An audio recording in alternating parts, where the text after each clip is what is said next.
Bien, buenos días. Lo prometido es deuda, así que aquí les traigo el estudio bíblico que el Señor me ha dado sobre la ley de Dios y las leyes civiles. Pero antes de iniciar el estudio, me gustaría que tuviéramos una breve palabra de oración. Oremos. Querido Padre, gracias te damos, Señor, por este día, por la salud, por las bendiciones que nos has dado. Te pedimos, oh Señor, que ilumines nuestras mentes, Padre, y nuestros corazones con tu palabra, para que podamos entender la verdad, Señor, sobre lo que está escrito en tu palabra. Permite, oh Señor, que esto llegue a las personas que lo necesiten y que sea luz para sus vidas. Gracias te doy, Señor, en el nombre de Jesús. Amén. Amén. Ok. Antes que nada le quiero decir que este es un tema bien delicado. Pero les voy a presentar lo que está escrito en la palabra de Dios sobre esto, sobre la ley de Dios y las leyes civiles. Les voy a leer los 10 mandamientos y esto lo vamos a encontrar en el Éxodo capítulo 20, versículo 2 al 17. Pero antes vamos a ver quién fue quien escribió las leyes de Dios. ¿Le escribió una persona? ¿Le escribió Moisés? ¿O quién las escribió? Okay. Y esto lo vamos a encontrar en Éxodo 31, versículo 12 para el contexto, pero el versículo 18 nos dice quién. Y dice, versículo 12, habló además Jehová a Moisés, diciendo, y el versículo 18 dice, y dio a Moisés, cuando acabó de hablar con él, en el monte Sinaí, 2 tablas de testimonio, tablas de piedra escrita con el dedo de Dios. Entonces, ¿quién escribió la ley de Dios? El mismo Dios las escribió con su dedo y se las entregó a Moisés para que la entregara al pueblo. Así que vamos a ver qué dice la ley de Dios. Y eso lo encontramos en Éxodo 20, versículo 2 al 17, donde dice, yo soy Jehová tu Dios, que te saqué de la tierra de Egipto, de casa de servidumbre. No tendrás dioses ajenos delante de mí. No te harás imagen de ninguna semejanza de lo que esté arriba en el cielo, ni abajo en la tierra, ni en las aguas debajo de la tierra. No te inclinarás a ellas ni las honrarás, porque yo soy Jehová tu Dios, fuerte, celoso, que visito la maldad de los padres sobre los hijos hasta la tercera y cuarta generación de los que me aborrecen, y hago misericordia a millares a los que me aman y guardan mis mandamientos. No tomarás el nombre de Jehová tu Dios en vano, porque no dará por inocente Jehová al que tomare su nombre en vano. Acuérdate del día de reposo para santificarlo. 6 días trabajarás y harás toda tu obra. Mas el séptimo día es reposo para Jehová tu Dios. No hagas en él obra alguna. Tú, ni tu hijo, ni tu hija, ni tu siervo, ni tu criada, ni tu bestia, ni tu extranjero que está dentro de tus puertas. Porque en 6 días hizo Jehová los cielos y la tierra, el mar y todas las cosas que en ellos hay. Y reposó en el séptimo día. Por tanto, Jehová bendijo el día de reposo y lo santificó. Honra a tu padre y a tu madre para que tus días se alarguen en la tierra que Jehová tu Dios te da. No matarás, no cometerás adulterio, no hurtarás, no hablarás contra tu prójimo falso testimonio, no codiciarás la casa de tu prójimo, no codiciarás la mujer de tu prójimo, ni su siervo, ni su criada, ni su buey, ni su asno, ni cosa alguna de tu prójimo. Estos son los 10 mandamientos escritos por Dios en el Sinaí y entregados a Moisés, nuevamente, para que se lo entregara al pueblo. Vale la pena decir primero que Dios sacó al pueblo de Israel, de Egipto, obró a través de ellos, obró por ellos, y entonces ya una vez lo había sacado, ya no eran esclavos, ya eran libres. Una vez los sacó a ellos, entonces le dijo, si quieren ser mi pueblo, estas son las leyes de mi gobierno y estas son las leyes por las que tendrán que vivir. Vale también la pena decir de que la primera tabla representa la relación que debemos tener con Dios, y la segunda tabla representa la relación que debemos tener con nuestros hermanos. Así que la primera tabla representa mi relación con Dios y la segunda con mis hermanos, con mis iguales. Pregunta: ¿existe algún gobierno sin leyes? Por supuesto que no. En un país sin ley, lo que hay es anarquía. Y las personas hacen lo que les da la gana, sin restricciones ni consecuencias. Y este estado de desorden es el que le gusta a Satanás. Así que todo gobierno tiene leyes. Ahora, hagamos una pregunta clave. ¿Tiene Dios un pueblo aquí en la tierra que cumpla sus leyes? Recordemos que Dios tiene un gobierno y su gobierno es un reino. O sea, Él como rey es soberano por encima de todo. Así que vamos a ver qué nos dice la Biblia sobre esto. Y lo vamos a encontrar en Daniel 2, versículo 44. El libro de Daniel, capítulo 2, versículo 44. Y allí dice: y en los días de estos reyes, el Dios del cielo levantará un reino que no será jamás destruido, ni será el reino dejado a otro pueblo. Desmenuzará y consumirá a todos estos reinos, pero él permanecerá para siempre. Entonces, Dios le dio un sueño a Nabucodonosor, al cual se le olvidó, y Daniel, a través de oración, Dios le reveló cuál fue el sueño y su interpretación. Entonces Dios le dio la interpretación de que habrá un reino en la tierra, pero es un reino de los cielos. Y ese reino básicamente permanecerá para siempre. Entonces, ¿qué dijo Jesús con relación a la ley? ¿Vino él como el Mesías, como el ungido de Dios, a quebrantar la ley, a cumplirla y luego eliminarla? Vamos a ver qué dice la respuesta, qué dice la Biblia en cuanto a esto. Y esto lo vamos a encontrar en Mateo 5, versículo 17 al 19, donde dice: no penséis que he venido para abrogar la ley o los profetas. No he venido para abrogar, sino para cumplir. De cierto os digo que hasta que pasen el cielo y la tierra, ni siquiera una jota y una tilde pasará de la ley hasta que todo se haya cumplido. De manera que cualquiera que quebrante uno de estos mandamientos muy pequeños y así enseñe a los hombres, muy pequeño será llamado en el reino de los cielos. Mas cualquiera que los haga y los enseñe, este será llamado grande en el reino de los cielos. Entonces Jesús no vino para abrogar o cancelar la ley o los profetas, sino que vino para cumplir. Daniel el profeta nos dice que el Dios del cielo levantaría un reino y este reino permanecería para siempre. Todas las señales que hacía Jesús apuntaban a la verdad de que Él era el Mesías. Él era el Cordero de Dios reservado desde la fundación del mundo.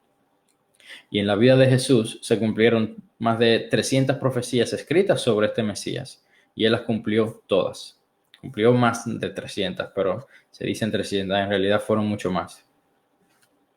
Ahora, pongamos esto en contexto. ¿Quién querría enseñar a la raza humana en pensar de que Dios tiene una ley, pero ya fue cancelada? Okay. Vamos a encontrar este texto bíblico en Apocalipsis 12, versículo 9. Y dice: y fue lanzado fuera el gran dragón, la serpiente antigua, que se llama Diablo y Satanás, el cual engaña al mundo entero. Esa parte es bien clave. El cual engaña al mundo entero. Fue arrojado a la tierra y sus ángeles fueron arrojados con él.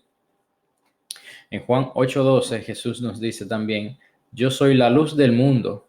el que me sigue no andará en tinieblas, sino que tendrá la luz de la vida.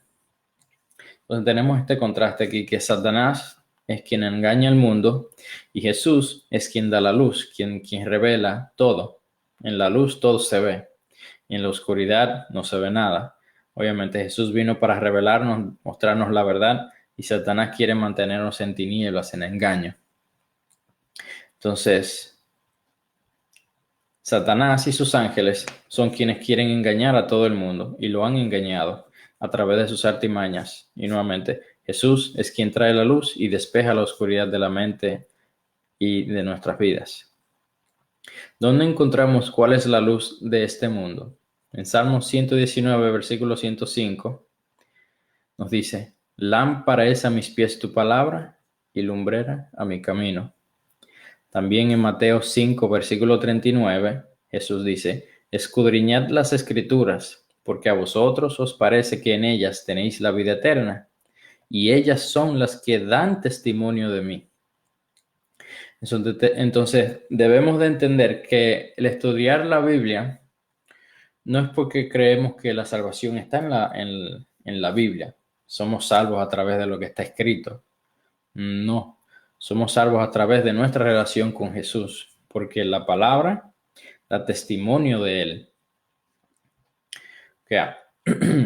Creo que hemos creado un buen fundamento para tratar de expandir este tema. Así que vamos a hacer una pregunta. ¿La ley de Dios es válida hoy día? Vamos a ver, la Biblia nos va a contestar nuevamente. Y nuevamente vamos a este versículo clave, que lo encontramos nuevamente, ya lo hemos leído, pero vamos a leer de nuevo. Es en Daniel 2, versículo 44, que nos dice: y en los días de los reyes del reino, y en los días de estos reyes, el Dios del cielo levantará un reino que no será jamás destruido, ni será el reino dejado a otro pueblo. Desmenuzará y consumirá todos estos reinos, pero él permanecerá para siempre. Ok, entonces nuevamente a Nabucodonosor, que era el rey de Babilonia, se acostó pensando sobre el futuro, qué sucedería en el futuro, y Dios le reveló el sueño, pero el sueño se le olvidó a Nabucodonosor. Entonces Daniel fue quien le reveló, Dios le reveló a Daniel el sueño y Daniel se lo mostró a Nabucodonosor. Entonces el sueño representa esta estatua de diferentes metales que representan los reinos de los diferentes poderes o reinados que iban a haber en la tierra. Primero la parte de oro, una estatua de un hombre, y la cabeza era de oro, el pecho era de plata, el vientre era de bronce, las piernas eran de hierro y los pies eran de hierro y de barro cocido. Entonces, cada uno de estos metales representa un reino en la tierra y Dios dice que Él crearía o que establecería un reino desde el principio, desde la cabeza hasta los pies, y que este reino no sería destruido, sino que permanecería para siempre. ¿Okay? Así que en la tierra hay dos reinos. Está el reino de Satanás y el reino de Dios. Aquellos que son y quieren ser parte del reino de Dios deben de vivir bajo las leyes del reino celestial, de estas leyes de Dios, de estos 10 mandamientos. Porque, como dije anteriormente, no hay un gobierno que no tenga leyes. Ok, entonces acuérdense que Dios le dio esas 2 tablas de la ley a Moisés. En la primera tabla están los 4 mandamientos y esto representa nuevamente la relación con Dios, y la otra tabla representa la relación con mi prójimo. Los gobiernos del mundo utilizan la segunda tabla de la ley de Dios para regir sus gobiernos. Y esto lo encontramos en Romanos 13, versículo 1 al 4, donde dice: sométase toda persona a las autoridades superiores, porque no hay autoridad sino de parte de Dios, y las que hay por Dios han sido establecidas, de modo que quien se opone a la autoridad, a lo establecido por Dios, resiste. Y los que resisten acarrean condenación para sí mismos, porque los magistrados no están para infundir temor al que hace el bien, sino al malo. ¿Quieres pues no temer la autoridad? Haz lo bueno, y tendrás alabanza de ella, porque es servidor de Dios para tu bien. Pero si haces lo malo, teme, porque no en vano lleva la espada, pues es servidor de Dios, vengador, para castigar al que hace lo malo.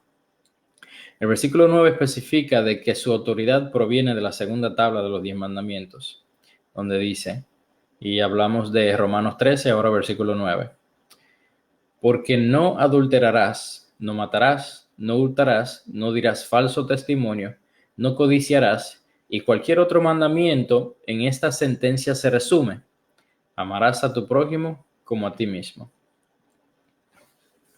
Ok, en estos textos acabamos de leer, nos damos cuenta de que los gobiernos del mundo hacen la voluntad de Dios en mantener el orden, porque Dios fue quien estableció su autoridad. Ahora, vale la pena aclarar de que no todo lo que hacen los gobiernos es por voluntad de Dios. Dios estableció su autoridad, pero por la maldad de los hombres y por el reinado de Satanás en la tierra, existen todas clases de abusos de parte de aquellos que están en poder. Okay. Estos reinos son completamente opuestos el uno al otro. Desde las edades de Babilonia, estos dos reinos vienen luchando el uno con el otro, luchando por las personas que no habían escogido pertenecer a un lado, a un gobierno o al otro.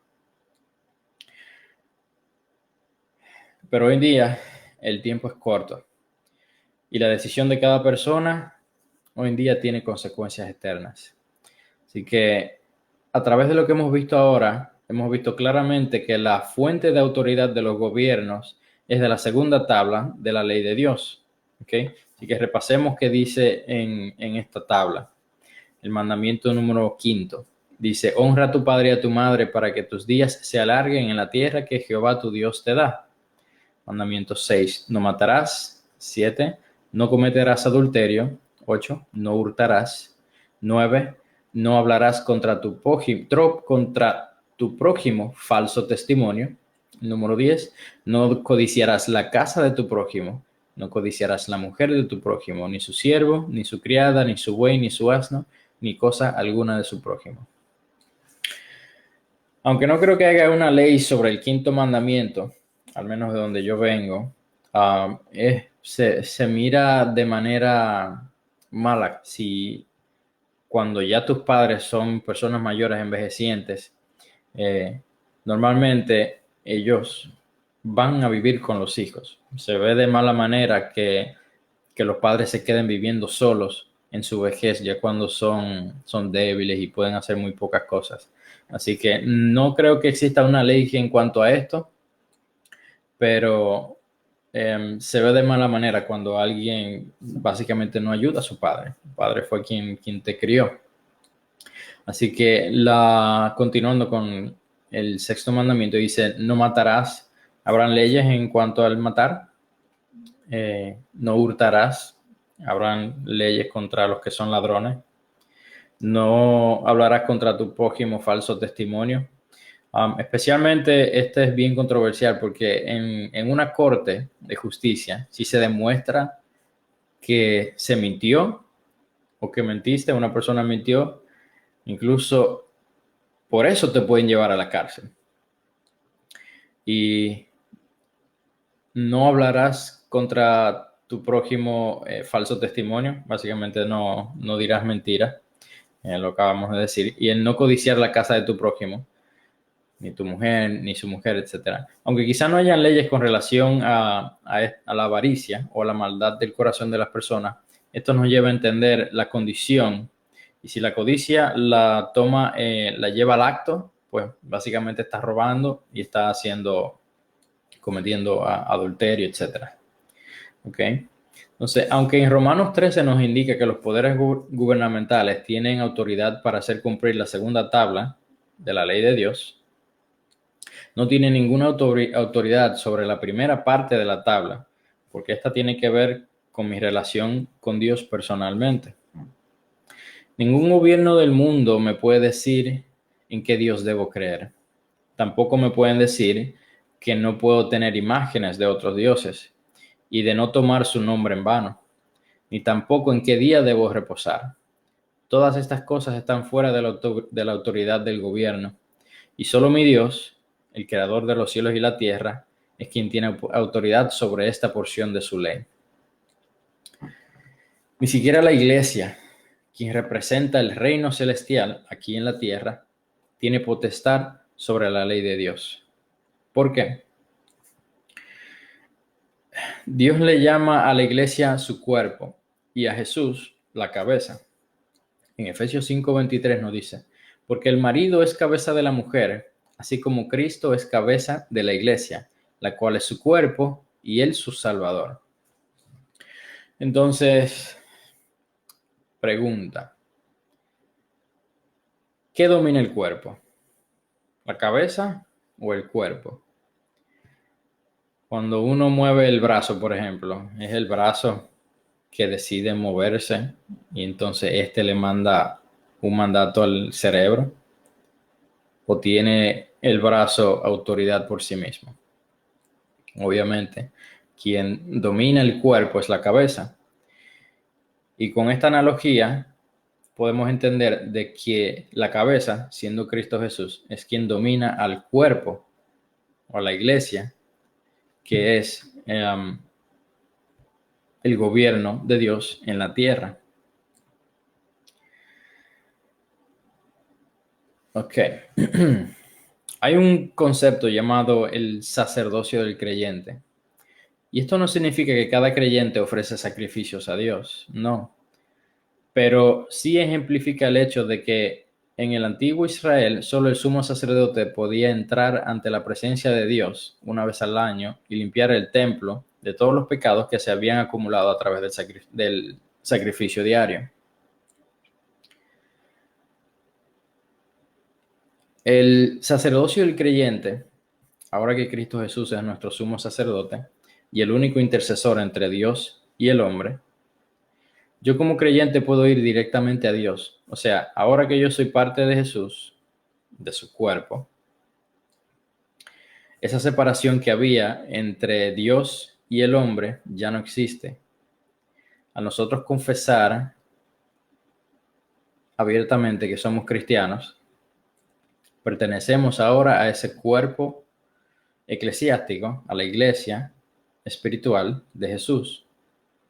Entonces ahora yo puedo hablar directamente con Dios y a través de la victoria que Jesús tuvo en la cruz del Calvario, esa relación que se había perdido cuando Adán y Eva pecaron, ahora es restablecida.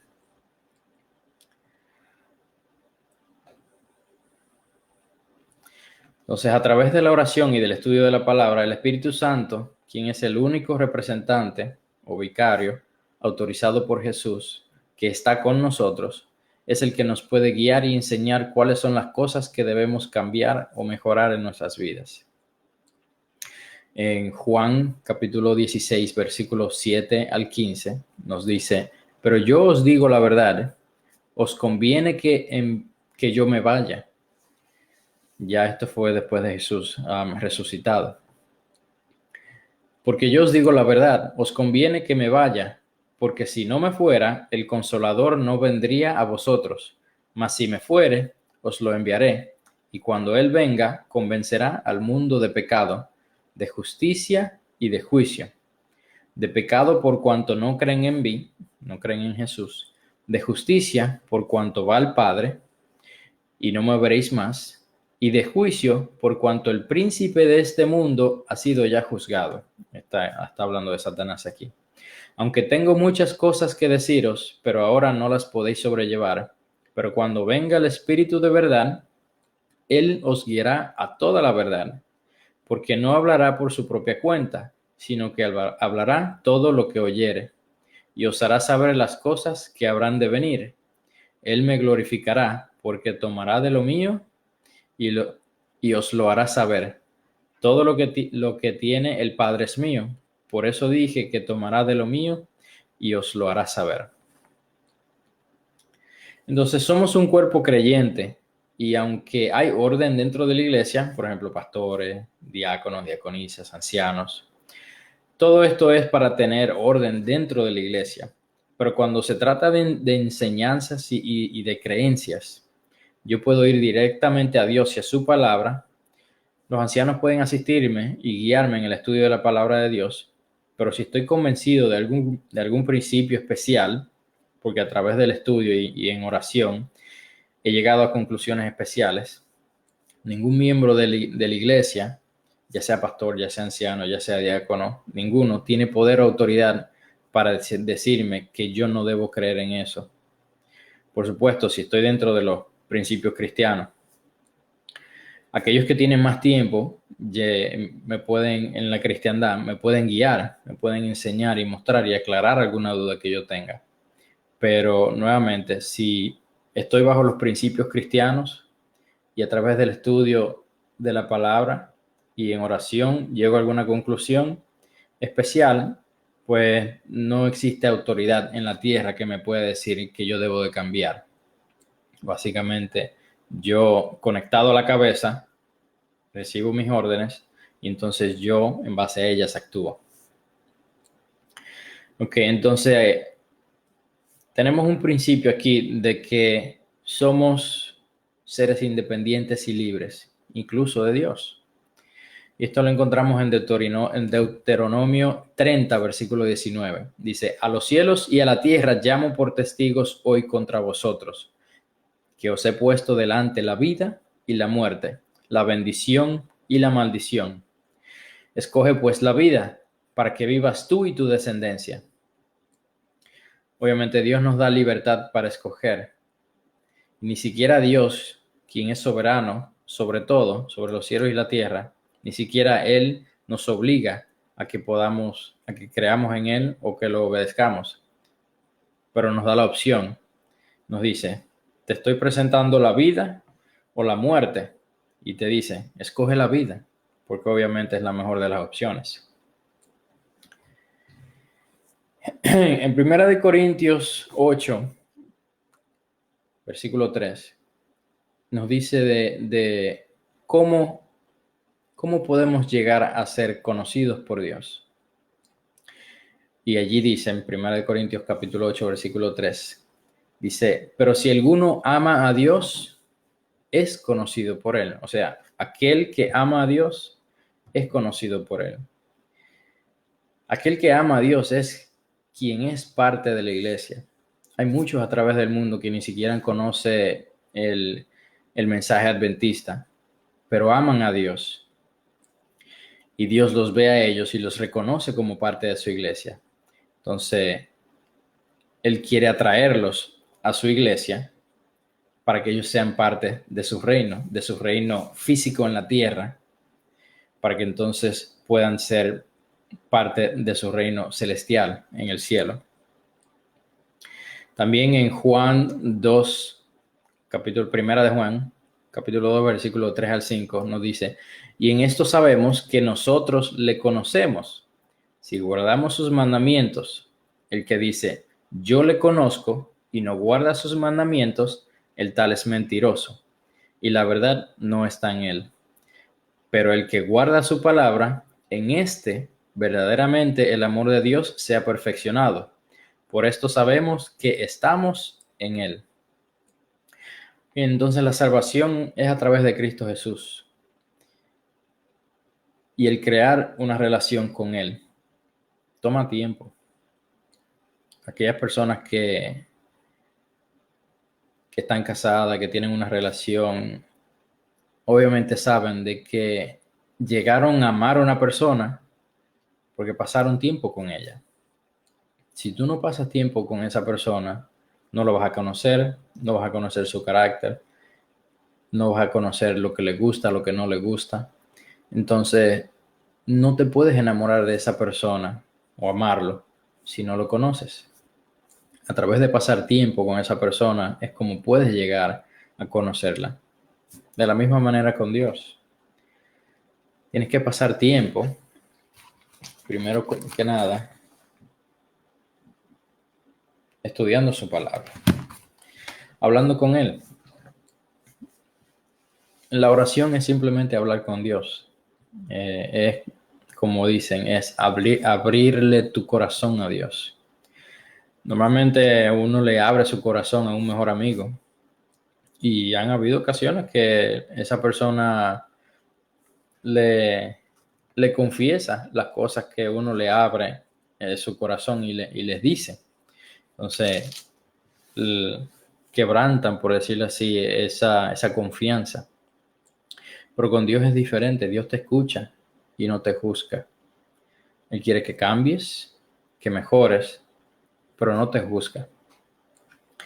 Así que la salvación es a través de Cristo Jesús y el de crear una relación con Él.